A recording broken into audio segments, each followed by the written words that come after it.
ৰাইজ সকলোকে স্বাগতম জনাইছোঁ দেই এটা নতুন মিনি ব্লগলৈ। পিছে কি খবৰ সকলো, ভালে আছেনে? আৰু এইফালে ৰাতিপুৱা পিঠাগুড়ি খুন্দিলে আৰু পিছবেলালে একেবাৰে সকলোৱে ভাত পিঠা বনোৱাত ব্যস্ত। মই যিহেতু ভাদত জন্ম হ'লে আকৌ ভাত পিঠা দিব লাগে নহয়।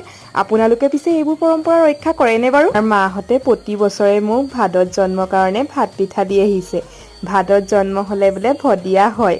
আৰু এইফালে মোৰ কিবা এটা কাম আছিলে, ওলাই গৈছিলোঁ। তাৰপিছত আহিয়ে আমাক ভাত পিঠা দিলে মানে নিয়ম কৰি পেলাই। তাই আৰু মোক একেলগে দিছে, তাইও ভাদত জন্ম আৰু ময়ো ভাদত জন্ম। আমি দুইজনীয়ে ভাত পিঠা ফাৰ্ষ্ট খাই ল'লোঁ, তাৰপিছত বাকীবোৰে খাব পাৰে বোলে হেনো। তাৰপিছত সকলোবোৰে খাইছে আৰু এইফালে আমাৰ পোৱালীকেইটা দেখিছেনে, আজি তাহাঁতৰ চিন্তা নাই, লোৱা মানুহ ঢেৰ হৈছে আৰু চবেই খাই মেলি আছে। অকণমান বোলো আপোনালোককো মই দেখুৱাই দিওঁ।